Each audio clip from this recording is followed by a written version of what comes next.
All right, everybody. Hi, my name's Zane. This is Sailing Views, and I've brought to you Will Glenn. Will is a great laser sailor and a great sailor all around. He's from Tallahassee, Florida, actually, I think Shell Point.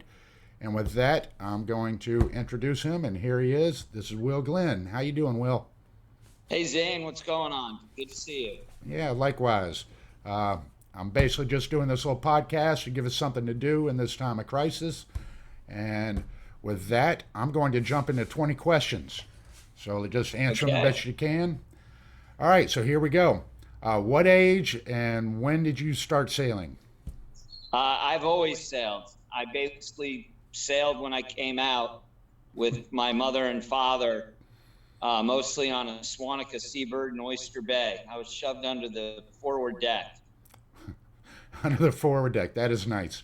I was similar. I was in a baby seat strapped in the back of a widgeon, like an O'Day widgeon. Yeah, So, I know the widgeon. Yeah. yep, similar thing. All right. So, who had early influences on your sailing, and who helped you out the most, and how that, you know, who impacted your sailing life? Well, early on, it would have to be my father because he was the one that brought me sailing all the time, good and bad, smiles and cries, fun and scary, through my real young infant years until he started buying cruising boats. My parents got their first cruising boat when I was 4. And the first thing I learned to do was row a little rowboat around that cruising boat when I was about 3.5, 4 years old. And then my father got the first of a long string of beat up, crappy boats that people were throwing away. It sounds familiar. And Yeah, the very first familiar. one was a Dire Dow, and that was really officially my first boat. And so I'd say he definitely had in the first years of my life, definitely the biggest influence of introducing me to sailing and the proper way of being resourceful. All right, very good. So, your dad was definitely the key thing. All right, next question. When did you think you were good? When did you think you were actually had a chance of doing this and racing? And like you say, when did you think you were good? Well, that's a tough question because I would say that kind of occurred my whole life too, in terms of knowing I could do it and comparing myself to the people around me and trying to get to the next level. So it really occurred, my whole life, but junior sailing started at age 9 for me. And I'd say I kind of found out that I was good probably when I was 14 or 15 because I'd been sailing all these old crappy boats and I couldn't quite pull it off because everyone had new boats and I had old boats that broke all the time. When my dad was so generous to get me a brand new 420 International 420, and so I got into a new boat and cleaned up that first summer in that boat, and subsequently did pretty well the second summer, and that's when I was 15 and 16 years old. So I'd say that was when I realized, well, hey, I really am fast. I really am good. All right, very good. All right, so around 15, that was the summer you figured it all out. All right, well, that's great. All I right. didn't figure anything out. Yeah, we never do I we? just sailed fast, man. Oh. All right, so what do you do now? What do you do for a living? Are you in the boating industry? What do you do? Well, I've recently kind of come full circle. If you remember, I think you sailed a regatta here in 1994 when I had Yep. my little sailing school. Like since then, I was married with I have 3 children, and my youngest is just about to graduate high school. My oldest graduated college, and my middle sails at ODU. And so I've kind of come full circle and I've come back to Shell Point, and I'm getting back into sailing. And right now I'm a program director at a small sailing camp in North Carolina during the summer. And during Nice. the year, I've pretty much been recovering from Hurricane Michael. We got hit hard. Yeah, I can imagine. I remember seeing the pictures. So, All right. Well, great. So at least you're still doing it. All well, right. I've started to again. It started to again. I trust me. I know that. I know that scenario well. Um, all right. So what's your favorite boat, and why is it your favorite boat? That's a tough one. I figured. I would say Vanguard, but I'm really sore today. Yeah, they those hiking muscles hurt. The ideals versus the realities are, that's tough for me to answer. I think really it's the favored boat in a certain environment Yeah.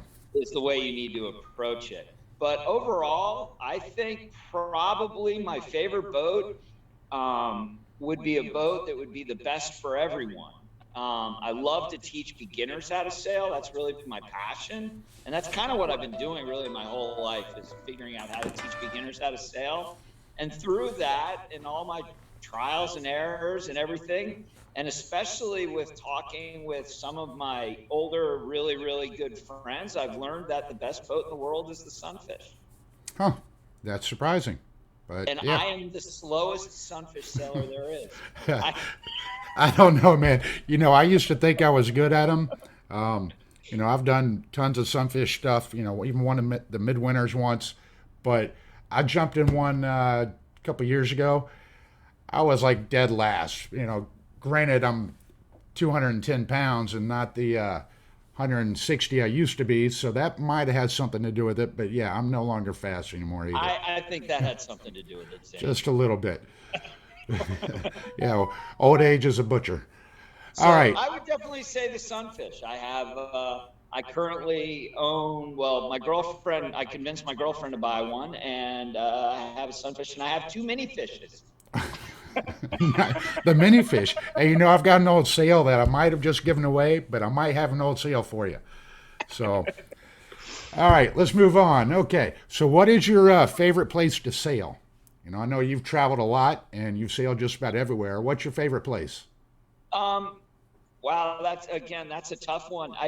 Lately I'd say the Carolinas. I'd say North Carolina. I really, really enjoyed coaching. I had a 2-year gig in Wrightsville Beach, and that was fabulous for dinghy sailing.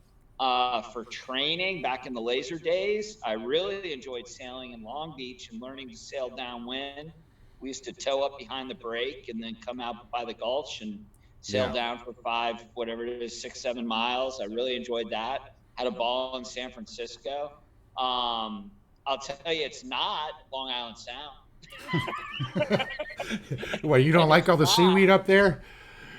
and Yeah. it's not St. Pete. Yeah. Light air, shifty, and yeah. But I do like light air and current. I am a good light air sailor, as you remember. Light air and current. Yeah. So favorite place, I really, I'd say right now, I'm definitely hip on the Carolinas. Very nice. All right. Okay. Now, where do you see sailing going in the future? What with foiling boats and cruising boats and the kind of the current state of sailing right now. What do you see? What's going to happen? Wow. Probably it'll be the same as it's always been, where most of your sailors ride a wave, a trajectory of skill for 20 to 40 years. And not enough of the people, once they hit the 20 to 30-year mark, go back to the beginners and help out like they do in tennis. And, you don't really see as many people that are really that good coach the very beginning level. Hmm. They'll coach the race teams and whatnot. So I don't know. I think windsurfing is a good is a better example how everyone learned to sail on the old windsurfers, got better fun longboards, got into short boards, followed the high winds, made them a little wider so they could lower and start sailing in like 10 to 15 and plane. and then went into kiting and jumping and everything. And all of a sudden they realize they don't have any beginner, anyone filling in the bottom anymore. And now now that all those people have gotten old, they're all into the windsurfer LT, the new, which is basically the same thing as a classic windsurfer. I think sailing is pretty much seeing the same thing. I don't think we have the pyramid we need where we should have millions and millions of people going to a learn to sail. And it'd be shaped like a pyramid. And of that, hopefully 60% continue to the next, and then it kind of goes down. I think it's just going to be one of those things. I'm sure flying is the same way, Yeah. where people just pretty much, follow it. They follow it and they don't really kind of go back when they're at a point to give back. And maybe I'm wrong. Maybe I'm wrong. I'd like to think it's getting a little bit better, but it sure does seem like there's a lot of resources being spent to get it better without as much reward. I'm not really sure. So where's it going to go? I don't know. I don't really know. Definitely probably more club-owned boats, less boat ownership, less resourcefulness, and more in the collaboration. I don't know what's going to happen if the money ever runs out, though. So Yeah. it's a tough question. I hope it turns back to what we know. And I know you and I are very similar values. We fix up our old boats. We're there because we love it. So Yeah. Well, we'll see. Like you say, the future sailing's definitely a weird one in the eight ball that I don't know. yeah, but you can't foil until you've had a few thousand hours of sailing. Yeah, That's and even with that, foiling is not very easy either. You do a lot of swimming, and you get a lot better at the butterfly. So, yeah. yep. All right. Well, let's move on to the next one. All right. What's your best regatta or your best sailing trip, or what's the best memory you have of sailing? Well, my best regatta is by far the 1994 Laser Midwinter East. Hang on I, 1 second. yep, I I got to talk remember to the that one. Florida Fish and Wildlife guy. Okay, can you see the plume down there? Yeah, it was a little more directly southeast, and I saw it pop up, and I I I don't know. But is that what we're looking at? Is the sea right on the horizon? Yeah, but it's coming up more to the left. Yes. All right. All right. Yeah, no, I was the one that called it in. Yeah. What have you got there? The Gulf of Mexico. Oh, a dead dolphin floating up? What? No, it was a plume of smoke. So, All right, hold on. uh, Hold on. Let's pause. I can edit this. So, okay. All right. So we're moving on to the next question, which was your best regatta, your best sailing trip. What was it? What? okay. My best regatta by far was the 1994 Laser Midwinters East. That was by far the best, most fastest regatta I'd ever sailed. It didn't end on a very positive note, and there's a whole rule written in the Laser book concerning that regatta, which is I remember that. I remember it well. Hey, But everyone gets remembered for something like that. I don't want to name names. Some people get remembered for a life jacket. Other people, get Big Al, yeah. very, Various So, things. I'm remembered for a wooden rudder. Yep. The So wooden rudder. But the crazy thing about that whole story, Will, is you probably would have won that regatta with the regular rudder, and it didn't matter because Yeah. right then you were on fire, and I think that was the Indian River that we were sailing in, and Yeah. you just lit it up that regatta. I yeah, remember that one I well. was So peaking. Yeah, thank you, Zane. yeah, I was definitely a peak, and yep. then and then my head started getting in the way. Yeah, the mental side of sailing is much larger than the physical side. Trust me. Right. Yep. Right. Best sailing trips. That's God, really trying to think there. I enjoyed sailing in Europe with the laser team, at least the second half when I had people there that I enjoyed a lot more. Yeah. But so that was a lot of fun. I enjoyed sailing Hailing Island. That's a very fond memory because I was racing against Ben Ainsley and uh, God, Robert Scheidt and yeah, nah, he wasn't there, but it was in the '90s. Is when we were going in '96. But then Ben Ainsley was 17, and I'm trying to remember the other guy's name. Big Star, he's a Star Sailor now. I mean, I just can't really. Anyway, the Fast Brits, they're fast yeah. now. They're professional sailors. And Ivan Melleby, again, he's one of my heroes. I love that guy. So just to have the honor of sailing with those people when they were young, and I was actually able to race against them and keep up with them was, a very fond memory. And that was the summer of '94, and also did very well in the U.S. Nationals, and just did a lot of racing. So that was probably my best trips. Would be I the got you. summer of '94. All right. Well, conversely, what was your worst trip, worst sailing experience? Um, well, I enjoyed going there, but probably the laser worlds were never really too good. Nothing really clicked at the laser worlds. They were always pretty darn tough for me. Yeah. So for whatever reason, they weren't the most enjoyable from a sailing perspective. I totally understand that. I've been there. I've done it. I know what you're talking about. Kind of want to redeem myself someday. It's kind of this dream I have, but Yeah. Well, we could all be like Peter Hurley and I go know, out the right? old man stories, but I'm a little too out of shape for that. But all right. What's the most interesting thing you've seen floating by you while you're on a boat? Um, Probably when I was going up the Hudson River with my parents in about 1977, and the Hudson was particularly nasty at the time, and on my right was the old Chelsea Piers, packed full of gay men naked, and down in front, which I wasn't looking at, and down in front of me were these globs of sludge, and they're full of rubbers.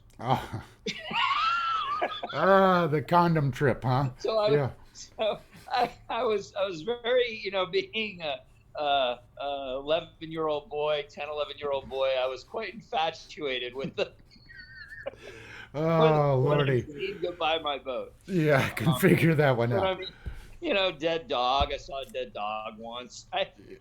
Yeah, Uh, dead things kind of pop up a lot. That's kind of what I figured was going to come out. So the condom thing, kind of threw me for a loop. All right.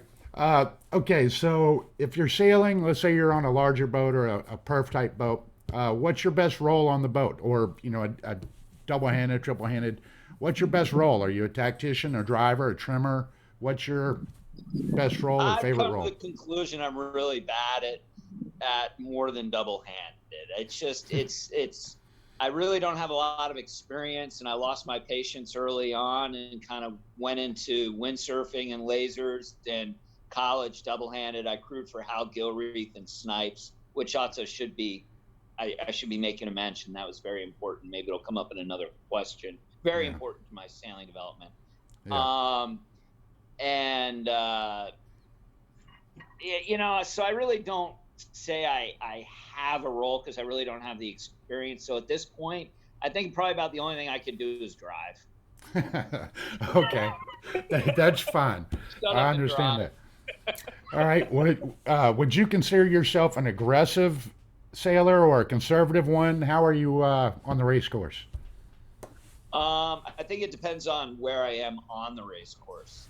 I mean, we all kind of, as we reach kind of a peak in our racing, after thousands and 20, 30, 40,000 hours, we develop our own routines, and mine definitely has being aggressive at certain points and then backing off and playing the odds and being conservative, and then being aggressive and then being conservative depending on the situation. But tried and true, I'm always very aggressive at the start, according to what I like to do. That doesn't necessarily mean winning an end. And I'm aggressive in the very first third, and then I usually play the odds. I got And you. then, so It's, it's kind of situational for me. So, yep. Yeah. Okay. So, what's the greatest maneuver you've ever pulled off during a race? I mean, do you have some moment where you just passed 20 boats in one mark rounding, or do you have any great maneuvers that you've ever pulled off? Well, two come to mind. One, I'm a big believer in current, and I really learned this from Jim Miller up in Oyster Bay. Of course, we had a lot of light air and current up there. And it was really solidified by Steve Benjamin. And Steve Benjamin's a big believer in current and a big believer in the longest tack to the mark. And I think he bases a lot of that on current. And it's something that as the wind gets lighter, I think a lot of people, even at the highest levels, disregard current wind. And not so much current when they look at it more static rather than dynamic. Wind dies, you're going to get a shift. I really launched myself in an Olympic trial qualifier in St. Pete, my least favorite place to sail. Okay. Based on current, but it was kind of nice to qualify for the trials on the first go around after having two kids, been on the couch and not really being in shape to be doing this, but it was because of that. Yeah. The other move I did once is we had kind of a pseudo team race club versus club thing. And I took out, like, it was right after the 2000 trials, and it was in Cedar Point Yacht Club. I managed to take out two or three guys in one mark rounding, and I don't know, they pulled a home job on me and got me thrown out for something that was ridiculous, but Yeah. I still took them all out. Yeah. I know that feeling. Yep. All So, right. So, what's the best project or the best program, or what's the biggest thing you've done? In sailing. What's your best program you've done? I feel as though I've perfected the very first hour, 2 hours, 3 hours of learning to sail. I'm very proud of that. I have a very specific way I teach beginners how to sail who have never sailed. And that's something I've been working on since I graduated from college, even long before that, because I've always had a beginner in my presence that I've been introducing into sailing. And I feel like I've kind of got it down to a science, and what I teach transcends levels. I tend to the same thing I'm yelling, or not, yelling, but instructing to a child learning to sail on the second day he's ever been a boat is the same exact thing I am yelling to someone who's like on a race team who's got, maybe 2,000 to 3,000 hours, and I'm yelling the same exact thing to him. And at that point I'm yelling because it's like, look, you've been doing this for 2,000 or 3,000 hours and you're still overtrained. What the hell, Hmm. so I'm it yeah, so that's what I'm most proud of. I'm most proud of developing this learn to sail curriculum for the first 10 hours, There you not, go. and then it goes on to 20 hours and whatnot. But I'm not so much as concerned about the 50, 60, 100, 200 hours, because frankly, I try to spend my time getting more people in the first 20 hours and getting them in and then signing up again. So that's my biggest achievement. I gotcha. All right. Well, that all sounds good. Like you say, I wouldn't mind hearing some of your beginning tips, but we'll save that for another time. Okay, next question is America's Cup. Do you love it? Hate it? What do you think? Um, my memories of the Americas Cup. That's a loaded question, because growing up, I used to, look at these old picture books and of the old 12 meters, and there's a picture in Time magazine of my dad's boat right behind Ted Turner's boat when the mast broke. Um, After Ted Turner beat Ted Hood in the trial quals, right? We were Hmm. cruising up in Hadley's Harbor and up in Cape Cod area, and we're in a big raft up. My dad and all his buddies were all drunk, all rafted up, and their anchor dragged, and we ended up dragging in with this big old catch. And so we just tied up with them, and it was Ted Hood. No, it wasn't Ted. It was Lowell North. It was Lowell North and his crew, and they just lost. I'm sorry, I got the name wrong. It was Lowell North. Sorry, not Ted Hood. It was Lowell North. They just lost to Ted Turner, so I started being a little brat, and You? No. so so two big grinders grabbed me and threw me pretty darn far into the water, which I deserved and loved, and I lived to tell about it. So I love the America's Cup. Now, what do you think about the current boats with the foils and the catamarans, or the new, the really big monohull foiling boats? What's your thoughts on that?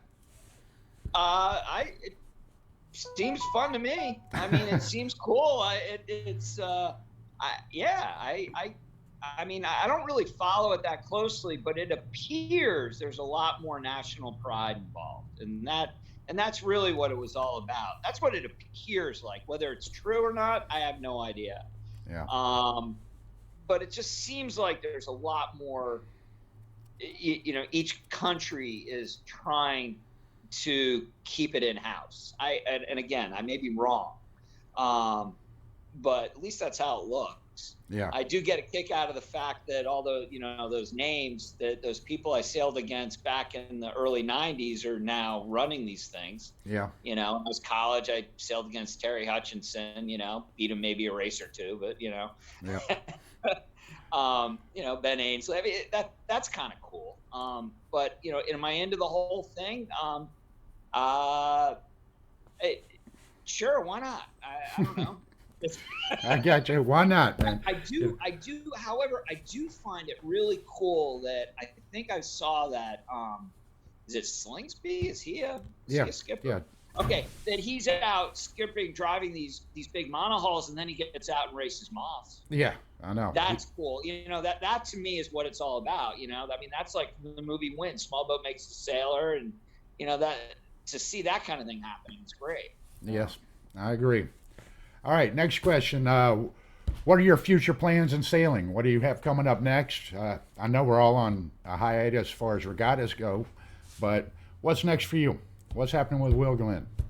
Well, I'm really hoping that the summer camp will not be canceled, and I'll get to teach my beginners. That's what I love. I want to teach more and more and more and more beginners. Run them through. New batch, a new batch every week. That's more good. And more kids. That's what I love, and I love to do that, and I love to take the higher end. So what I try to do is teach the very beginners, and then teach the kids on the higher end, and kind of let the middle sort itself out. There you go. That's what's next for me. That, and probably moving a whole bunch of boats, schlepping boats here and there, and moving this boat and flipping it over, and buying another boat and putting it over there next to that boat. Yep. The standard. I know the program. All right. I know that program. Sold all your boats. I gave most of them away, actually. I think I gave away 12 boats. It's easy to do when you have 28 to start with. I sold my sunfish. I gave a sunfish away. I cut another one in half and made a mailbox out of it. I think I gave away 4 Rose 19s. I don't know. Boats are going. All right. The next question. What do you think about women's sailing, and what's happening with it these days? What are your thoughts? What's your take? I think the biggest problem in women's sailing is they got to solve the head problem. If you figure out how to handle the whole head problem, then we're going to have a lot more women in sailing. What do you mean head? Like the toilet head? Yeah. Okay. All right. That is definitely not what I would have thought, but okay. And that's up to them. They got to figure that out. I can't solve that one for them. I got you. All right. So what are your thoughts on growing the sport of sailing? How do we grow it? How do we make it bigger? How do we make it better? By teaching more beginners how to sail, using my curriculum for the first 10 hours, and All then right. and then going into the U.S. sailing. I mean, U.S. sailing's done a lot within the last couple of years, it seems like they're really going in a good direction of providing a lot of resources to open it up. But I do believe we need to spend more time teaching more beginners. And of course, I'm going to be biased and say, do it the way I do it. Of course. So, you know, All right. it's that simple. Yep, that is. Okay. Mentoring people. Yeah, that's a good thing. All right, what's your best advice for new sailors? Just quickie, what's the best thing you can tell new people?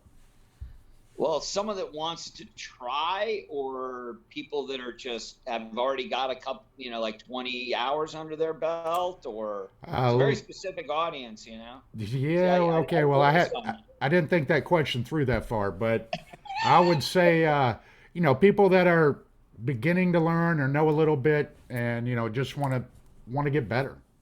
What's your thoughts?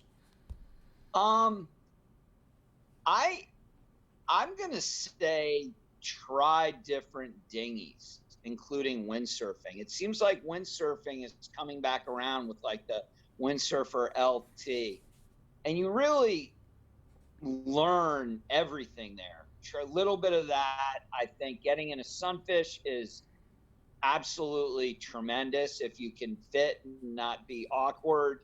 Mm, So it's finding a dinghy that fits you, that works. I think the 420 is a great boat to learn in if you've got a little kid that's going to help you along. If you get the right size and weight. Because it is frustrating when you don't have the right balance in the boat. But I definitely think spreading across, starting out in dinghies, and in a good environment. I think a lake is good because you feel safe. And going for it and basically always having your life jacket on. I got you. All right. Well, that wraps up the 20 questions, and the 20th question I basically got is anything else to add? What else do you have to add to this little Q&A we've had? Yeah, I got one thing to add. Okay, Zane, when did I help you most? I'm looking for a very specific answer. When we were selling lasers, there's one time in particular you were in a funk. Oh, good Lord. I don't know, Will. I honestly don't know. I know you always told me to get in shape and quit smoking, but I never said that. I have no idea, man. There was so much sailing and so many things going on back then. I All honestly right. don't remember. One time you were in a funk getting off the line, and we talked, and I said, be over early. Start, be super aggressive, be over early. And I think you had 1 or 2 PMSs and finished the race. But then after that, you pulled out a bullet and some top 5s. Yeah. I think that when you approach a regatta as practice, and sometimes you need to do that, and you need to be over early, 1 in 10 starts at least. That's a good thing. And I just think that's important because I have a bit of a complex, because it seems like whenever I preach that or tell people that, you get a very negative, that's unsportsmanlike. It's you kind of get a very negative, that's unsportsmanlike, that's bad, that's not a good thing. And it's like, yeah, but how do you get good? How do you finally get off the line? And frankly, I believe in being aggressive, and then slowly you'll find find the spot is a lot better than spending years and years and years trying to claw your way up. Yeah. Well, Will, that's funny that you brought that up. I don't really remember that conversation, but I know that at Well, it's in times, the results. yeah, I know Sport. at times I've struggled with starts, and I've also been very dominant on starting lines, and it's always taken me a while to kind of remember what I'm doing out there, and like you say, telling people to start and go for being over early or going for winning the start, that I don't disagree with you at all. I mean, I've been sailing with these guys from Missouri, and their starts are horrible. And I went sailing with them in Miami a couple months ago, and the same thing. I was like, just try to be over, just go, go, go. You know, go for the front row, go for the winning start. And sure enough, our starts were 100% better, and it was just getting him to not be timid. And I think we were over once, but you know what? Those were the best starts he'd had all year. So that was, Right. you know, that was a big thing, just getting its mindset to go. Right. And I've actually, since I've kind of gotten back into sailing the last couple of years, I've gotten to driving and starting to drive again. And my starts, holy cow, they're horrible. I mean, my timing's off and just everything's off. I'm getting drilled, I'm getting pushed out. And the last couple of regattas, I made a mental note to just go for it every time and see what happens. And, you know, the starts are getting better, and I'm, you know, not always winning the start, but I'm getting off the line in the top 3 or 4 and top 5, and that seems to help. Granted, I'm also over early every now and then. Went to the St. Pete News, and I think I was over early 3 times. So, yeah, you know, pushing it, it works. But, all right, well, Glenn, how do we get in touch with you? If you got people in your Well- area or watching this that want to, you know, join your classes and go to your school, how do they find you? Well, I'm actually involved up in New Bern, North Carolina. It's just a small local program. But I can be reached at wlg@willglenn.com. Okay. Well, good deal. I'll try to put a link in that in the description. And with that, Will, thank you very much. And I hope you enjoyed this, and I hope these questions were good for you. Yeah, good to see you, Zane. Yeah, It's great. likewise.